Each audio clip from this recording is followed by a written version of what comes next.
The joint CBI and ED team that visited London to get extradition of Mallya in process has now returned back to India. We are given to understand that their meeting with the UK Crown Prosecution Service has been successful. Now, Vijay Mallya can be brought back to India in 6 to 9 months. This is the understanding of the Indian law enforcement team. Remember, a 4-member strong Enforcement Directorate Central Bureau of Investigation team was in UK for last nearly full week. It was headed by a very senior Central Bureau of Investigation official. In fact, their number 2, Mr. Rakesh Asthana. And on their return, post their meetings with the Crown Prosecution Service, which has to actually lead the effort and not only steer but lead the effort of extraditing Vijay Mallya back to India. Post those meetings with the Crown Prosecution Service of United Kingdom, the understanding of the Indian law enforcement agencies is that if all goes well, even in the appeals courts, etc., if the time is consumed, between the 6 to 9 months is the time that we are looking at when Vijay Mallya can actually be brought back to India, to the Indian shores, to face the full might of the justice. But one thing one has to always keep in mind, that the real battle in this case has to be fought in courts of law. So therefore, the timeline can vary a little bit, but nonetheless, the baseline timelining will remain between 6 to 9 months, can stretch up to 1 year because the courts and multiple courts would get involved. But now at least we have something on the horizon in which one can ensure that a willful defaulter and fraudster like Mallya can be brought back to Indian shores to face the full might of the justice. The Andhra Pradesh ACB has conducted raids at the former bureaucrat KVR Sai Kumar's residence in Hyderabad and 8 other places of his relatives and friends. So far, we understand that the Anti-Corruption Bureau has found about 20 lakh in cash, 20 lakh worth paid chit fund receipts, 1 locker with gold, diamond jewelry and 2 flats at Bengaluru in the name of Sai Kumar's wife. Along with this, there's a lot more that has been hauled up, including a kg of gold jewelry and diamond ornaments that were recovered from Sai's residence. The raids are still underway. Paul is on the phone line with more details. Paul, how is it that he managed to amass this kind of a wealth? Well, Tanvi, this officer has been in the eyes of the Anti-Corruption Bureau of Andhra Pradesh for quite a while now. And in fact, this morning at 6 a.m., the raids were carried out. And in fact, they struck at several venues simultaneously in places in Ahmedabad and Hyderabad was where the raids actually started at the beginning. Following in which Kadapa, Guntur, Rajahmundry and Kurnool in Andhra Pradesh. We're also hearing from our sources that in Bangalore, in Karnataka as well, raids were carried out by the Anti-Corruption Bureau of Andhra Pradesh. In fact, as of now, we're getting information, even though the raids are underway, that 12 lakh net cash, rupees 20 lakhs worth chit fund receipts, 1 locker full of gold and diamond jewelry, and 2 flats in Bangalore have been recovered and have been identified by the Anti-Corruption Bureau. Like I said, the raids are still underway. We are hoping by evening we'll get a total tally of what has been recovered. As I said, the situation in Central and North Kashmir is under control. There are no such issues. We have certain issues in certain parts of South Kashmir. I have already said that. और जहाँ पे ये militant funerals और उसमें लोगों को या जो जब कोई एनकाउंटर होता है उसमें अपराइजिंग होती है या लोग जो आते हैं उसमें जो भी इक़दामात है उनको कंटेन करने के वो हम ले रहे हैं. सर, आपके पास कुछ फिगर्स होंगे कितने मिलिटेंट अभी एक्टिव हैं और कितने नए मिलिटेंट्स ने ज्वाइन किया है mostly south Kashmir? As of now, there are about 200 active militants, which is roughly the same number that has been there last year as well. There are about 90 odd militants, there are 90 odd people who were joined militancy last year. After the blockade of social media, do you think the situation has improved? Has it worked on the ground, or people, because generally people are suffering? See, we have taken this measure, and for a month the services for certain applications have been blocked. So we'll assess the effects of that after a month and then take a decision further.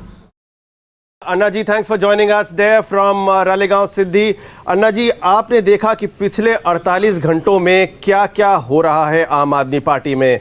आम आदमी party 2011-2012 में आपका हाथ पकड़कर India against corruption के नाम पे एक मुहिम शुरू की थी, जो करप्शन के खिलाफ जिसने जो मुहिम छिड़ी थी. जो आप सुन रहे हैं, 2.5 करोड़ अरविंद केजरीवाल, जो आपके राइट हैंड पर्सन माने जाते थे, जिन्होंने आप ही ने हाथ पकड़कर राजनीति में लाया, उनके खिलाफ जब इतनी बड़ी एलिगेशन आप सुनते हैं तो आपके मन में क्या है प्रतिक्रिया आती? अन्ना जी। एक तो अरविंद हम लोग साथ में थे जब अरविंद ने पार्टी नहीं निकाली थी, उस टाइम पर हम लोग जो साथ में थे और भ्रष्टाचार की लड़ाई जोर से लड़ते थे। ऐसे एक भ्रष्टाचार के विरोध में लड़ने वाले इंसान पर ऐसे आरोप होना ये दुखदायक है, कष्टदायक है, मुझे इससे दुख होता है। दूसरी बात यह है जो मंत्री ने उन पर आरोप किया, मंत्री पद पर जब थे उस टाइम पर यह आरोप करना जरूरी था। भ्रष्टाचार के खिलाफ मुहिम, अन्ना जी, यही तो था इंडिया अगेंस्ट करप्शन का मूल मंत्र। जब आम आदमी पार्टी शुरू हुई तभी भी उसी पार्टी ने भी यही कहा, मगर जब इतना बड़ा एलिगेशन उन पर लगा है और वो भी अपने ही एक मंत्री से जो एक अपने पार्टी के फाउंडिंग मेंबर थे, उन्होंने जब इतना बड़ा एलिगेशन उन पर लगाया है तो अरविंद केजरीवाल को मुख्यमंत्री का जो पद है उससे इस्तीफा नहीं देना चाहिए? अन्ना जी। नहीं, मेरे सामने जो प्रश्न है वो ये है कि अगर वो जो रिश्वत लिया या स्पष्ट हो गया तो एक क्षण भी नहीं रहना चाहिए, लेकिन वो स्पष्ट होना चाहिए। ऐसे आदमी, और मैं तो दूसरी बात देखता हूँ, देश में कोई भी मंत्री हो, कोई भी मंत्री अगर भ्रष्टाचार स्पष्ट हो गया तो जैसे निर्भया केस में 4 लोगों को फांसी चढ़ाया, ऐसे कोई भी मंत्री भ्रष्टाचारी स्पष्ट हो गया उनको फांसी पर चढ़ाना चाहिए, तब देश को उज्जवल भविष्य मिलेगा, तब तक देश को भविष्य नहीं मिलेगा। एक खुला पत्र, ओपन लेटर अरविंद केजरीवाल जी के नाम पर रिलीज कर रहा हूं।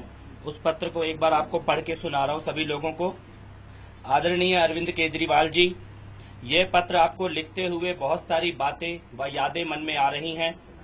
आज आपके खिलाफ FIR दर्ज करवाने जा रहा हूं। भ्रष्टाचार से लड़ना, सच के लिए अड़ना आपसे ही सीखा था। जिस गुरु से धनुष बाण चलाना सीखा, आज उसी पर तीर चलाने हैं। मन बहुत भारी है पर चुप रहना असंभव है। जिन अरविंद केजरीवाल को देख देख कर ये सब सीखा, आज उन्हीं अरविंद केजरीवाल से अपने जीवन का सबसे बड़ा युद्ध लड़ने से पहले आशीर्वाद मांगने के लिए ये पत्र लिख रहा हूं। कृपया मुझे विजय का आशीर्वाद दीजिए। अरविंद जी, आपका दिल जानता है कि सत्येंद्र जैन से किस प्रकार के आपके संबंध हैं। आपको मालूम है कि किस प्रकार के पैसों की डील की मैं बात कर रहा हूं। आपको पता है कि अगर उस दिन सुबह मैंने ACB को पत्र नहीं लिखा होता तो आप मुझे आनन फानन में नहीं हटाते। यह बात आपने कई PAC के साथियों को बताई भी और उन साथियों ने मुझे फोन करके बताया। आज सब लोग चुप हैं, लेकिन मेरा ईश्वर, मेरा भगवान मेरे साथ है। आपने छल, कपट, झूठ और भ्रष्टाचार का एक चक्रव्यूह बनाया है। मैं उसको तोड़ने निकला हूं, एकदम अकेला।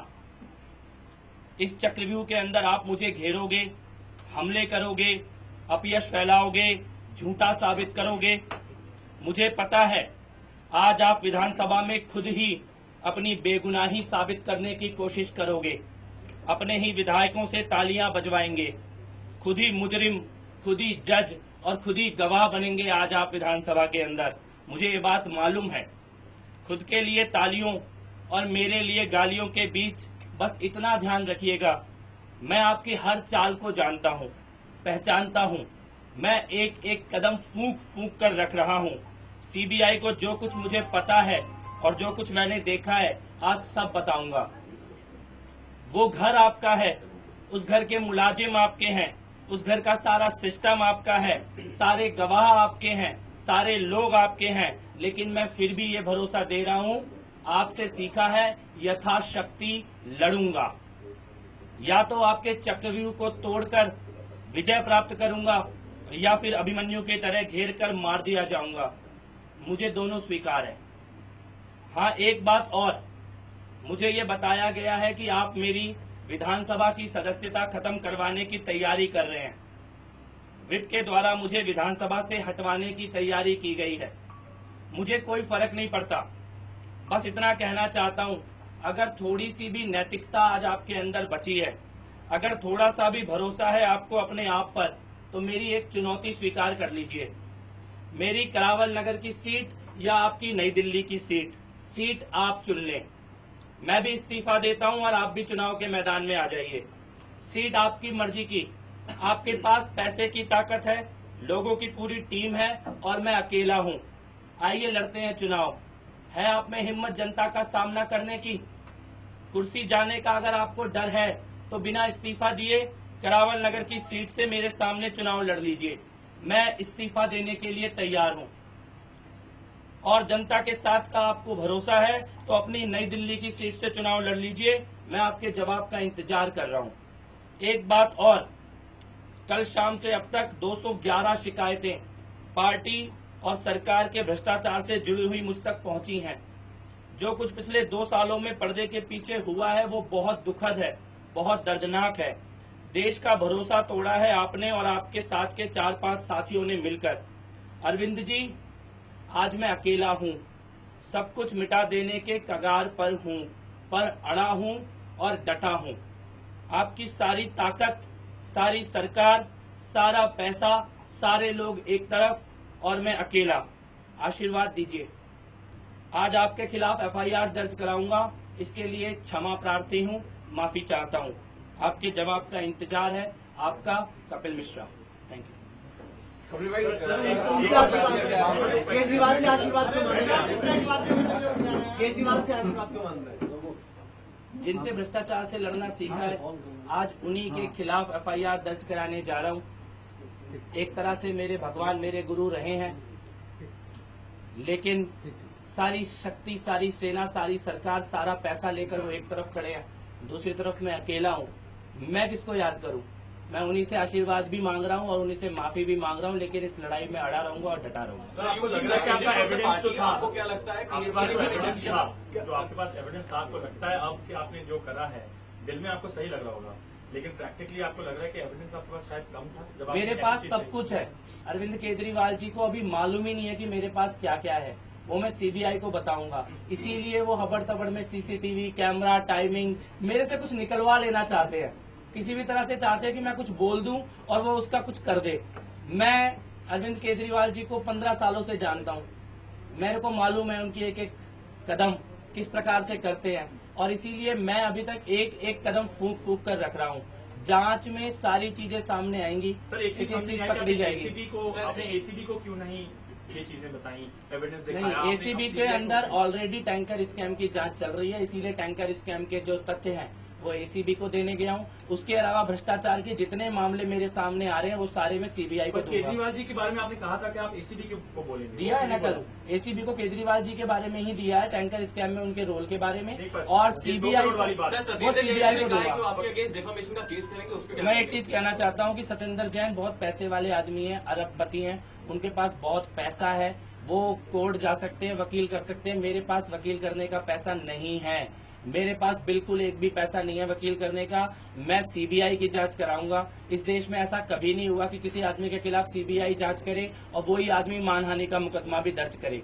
आज से पहले अरविंद केजरीवाल जी जो करते थे वो मैं कर रहा हूँ, और नितिन गडकरी, अरुण जेटली और कपिल सिब्बल जो करते थे कि मानहानि का मुकदमा कर दिया, कोर्ट में लेके चले गए, आज वो करने की कोशिश अरविंद केजरीवाल जी कर रहे हैं। आज विधानसभा का सत्र, आज सत्र में जाएंगे?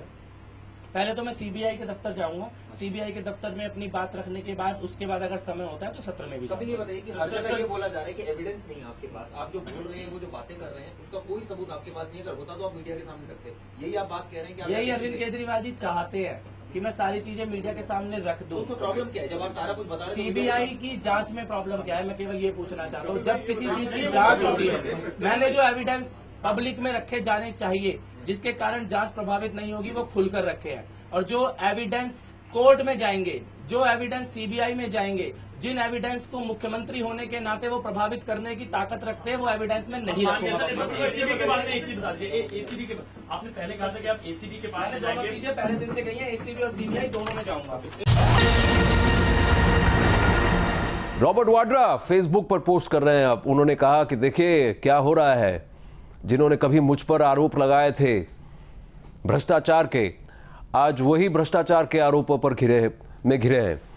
कपिल मिश्रा के इस खुलासे के बाद रॉबर्ट वाड्रा ने केजरीवाल पर हमला बोला। प्रशांत और इक्नूर जुड़ रहे हैं हमारे साथ। Prashant, now this is given Robert Vadra a chance, मौका दिया उनको भी कि वो भी अब अरविंद केजरीवाल पर कुछ ताने मारे, कुछ चीटाकसी करे और पूछें कि अब आप बताइए आपको कैसा लग रहा है, जब आपने मुझ पर आरोप, इतने सारे बड़े बड़े आरोप लगाए थे, अब आप पर 2 करोड़ रुपए लेने का आरोप है। आनंद, ये सिर्फ एक मौका नहीं है, ये बहुत बड़ी अपॉर्चुनिटी है जो कि अरविंद केजरीवाल ने अपने विपक्षियों को दिया है। अब ये वही रॉबर्ट वाड्रा हैं जिन पे हमेशा से लैंड इरेगुलरिटी के, अवैध लैंड को हड़पने के इल्जाम लगे रहे हैं और एक पर्टिकुलर राजनीतिक फैमिली के होने के कारण ऐसे इल्जाम लगते रहे। बट आज सुबह का पोस्ट चौंकाने वाला बिल्कुल भी नहीं होना चाहिए लोगों के लिए, बिकॉज अरविंद केजरीवाल ही वो इंसान थे जो कि हर वक्त ना सिर्फ रॉबर्ट वाड्रा पे बल्कि जितने भी बड़े बिजनेसमैन हैं, अडानी से लेके अंबानी और रॉबर्ट वाड्रा, सब पे ये इल्जाम लगाते रहे थे कि सरकार का शहर लेके उन्होंने अपनी बड़ी संपत्ति बनाई है। पर आज वही अरविंद केजरीवाल अपने ही दोस्त के इल्जाम के बाद सबके बीच घिर गए हैं और सवाल लाजमी है कि उठेंगे, क्योंकि ये वही अरविंद केजरीवाल थे जिनकी पूरी राजनीतिक केजरीवाल पर तो सिर्फ आरोप है, केजरीवाल पर तो आरोप है, पर रॉबर्ट वाड्रा पर शायद ढींगरा कमीशन रिपोर्ट भी सवाल उठा रहा है और कह रहा है कि इनके जो काम है, इनके जो कारनामे हैं, उन पर काफ़ी सारे सवाल हैं और उसके लिए उनको सज़ा ज़रूर मिलनी चाहिए। अब देखते हैं वो इन्वेस्टिगेशन कहाँ जाती है और कहाँ पर लाकर पहुँचती है और कहाँ रॉबर्ट वाड्रा को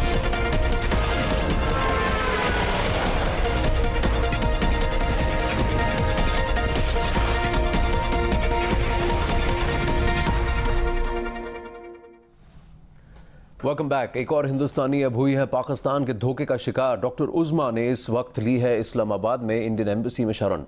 उनका आरोप है कि उनकी ज़बरदस्ती एक पाकिस्तानी से शादी करा दी गई। घूमने के लिए पाकिस्तान गई डॉक्टर उज़्मा अब भारत लौटना चाहती हैं और उन्होंने इंडियन गवर्नमेंट से मदद की गुहार लगाई है। This is what she had to say in the press conference. Wagah border से लिया है, उसने स्लीपिंग पिल दी है मुझे और मैं रास्ते में सो गई, मुझे नहीं पता कि वो मुझको कहाँ ले जा रहा है। उसने गन पॉइंट पर मुझसे निकाहनामे पे साइन करवाया है। वहाँ पर जाने के बाद, अपने घर पे जाने के बाद बहुत ज़्यादा मेंटली, फिजिकली एंड सेक्सुअली बहुत ज़्यादा टॉर्चर किया है। गन पॉइंट पर निकाह कराया, बहुत मुश्किल से उसको लालच देकर मैं यहाँ हाई कमीशन तक पहुँची हूँ कि मुझे सेव किया जाए और हाई कमीशन में मैं अपनी मर्जी से रुकी हूँ, कोई फोर्स नहीं है मुझ पर, जैसे कि इन्होंने फोर्स किया हो मुझे कि आप यहाँ पर रुको। अपनी मर्जी से हाई कमीशन में मैं जब तक रहूँगी जब तक दिल्ली में सेफली ना पहुँच जाऊँ। हाई कमीशन से मैं बाहर नहीं निकलूँगी। Shinjoy Chaudhary, our National Affairs editor, joins us with more on this story. And she literally says she was held at gunpoint and forced into marriage and submission, and then thereafter treated brutally. Right.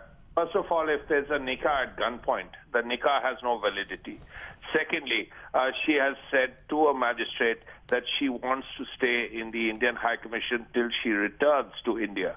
Now, if she's an Indian citizen, she has every right to do that. Thirdly, the lady's brother has been in touch with Sushma Swaraj, the External Affairs Minister, and efforts are being made to ensure that she gets back to India. What is the position of the Indian government? What happens next? The government is very clear on this. She is an Indian citizen. So if she is an Indian citizen, she is entitled to every help that an Indian government can provide her. So therefore, she can stay at the High Commission as long as she wants. And after that, efforts will be made. Already the Indian High Commission in Islamabad has spoken to the Pak Foreign Office, and every effort is going to be made to ensure that she returns to India safely. Shinjoy, thanks for your inputs. लेते हैं एक छोटा सा break, खबरों का सिलसिला आगे भी।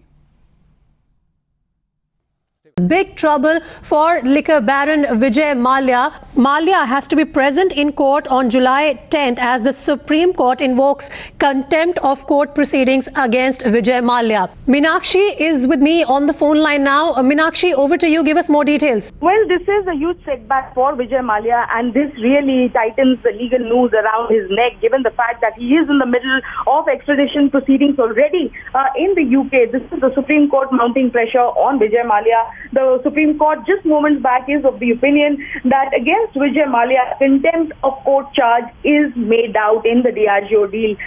This is because the consortium of banks had pleaded before the Apex Court that he parted away with property, with assets in the favor of his children and other relatives, and there was not full disclosure by Vijay Mallya when the deal was being argued before the top court. So that really has worked against him. Of course, we had seen submissions even from Vijay Mallya when the matter was being argued. He had negated all such allegations and he had rebutted the contempt charges. But this is the Supreme Court of India's verdict. The court believes that the invocation of contempt of charges, contempt of court charges against Vijay Mallya is indeed made out, and the top court has gone ahead and asked Mallya to make himself personally present before the court on the 10th of July.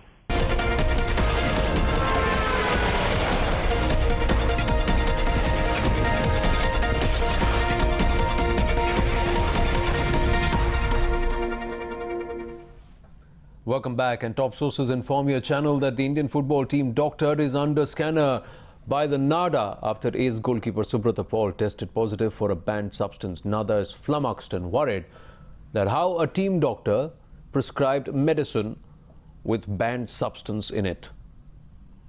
Karishma now joins us with more details on the story. Yes, Karishma.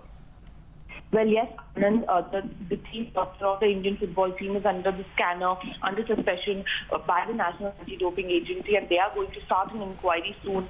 How the team doctor gave Subrata Paul a medicine which had the substance terbutaline, which is banned by the National Anti-Doping Agency and also by the World Anti-Doping Agency.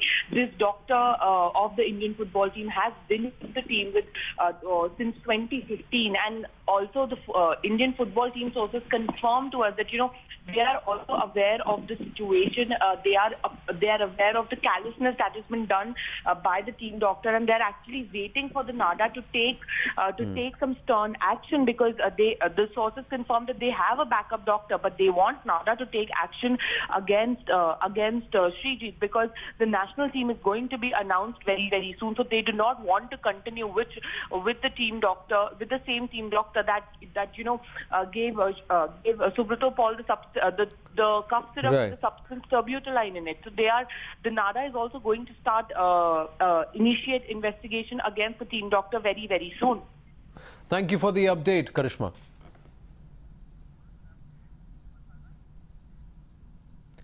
With that, it's a wrap of this morning edition of the News Hour.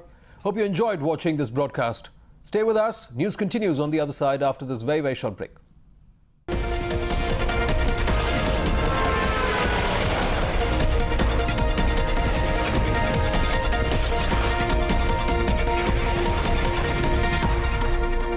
Justice Karnan today was held guilty of contempt of court by the Supreme Court, and the top court has also ordered a 6-month jail term for him. Meenakshi is with me on the phone line now. Meenakshi, this is unprecedented. What we are seeing today is that for the first time, a sitting High Court judge is to be convicted for contempt of court and sent to prison.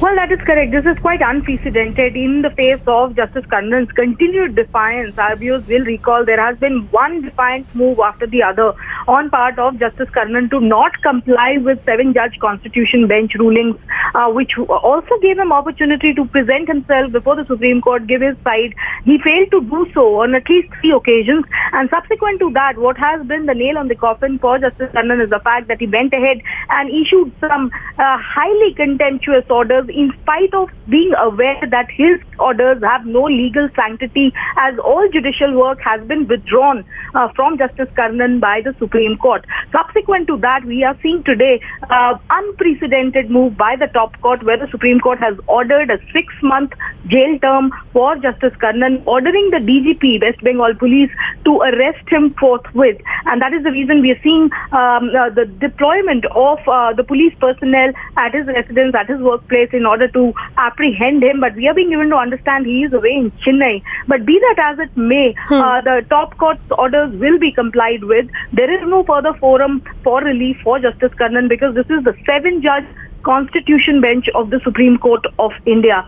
And what has really nailed for Justice Kannan is the fact that he has not just gone ahead and shown defiance to the Supreme Court's orders, but separately he has conducted press conferences from his residence, issuing orders without legal sanctity and making highly contemptuous allegations against the Supreme Court judges and besmirching the reputation of the institution. That has caused the Supreme Court to take this stern decision, because the government of India also in the past has pleaded before the Supreme Court that the top court should not hesitate to act against its own, so as to restore public confidence in the judiciary, and also to send out a message that it will not hesitate to act against its own. That was the Attorney General's submissions in the past before the Supreme Court. So we are seeing today being a result of... So very important message coming in from the Supreme Court there. In an unprecedented move, for the first time a sitting High Court judge is to be convicted of contempt of court and sent to prison.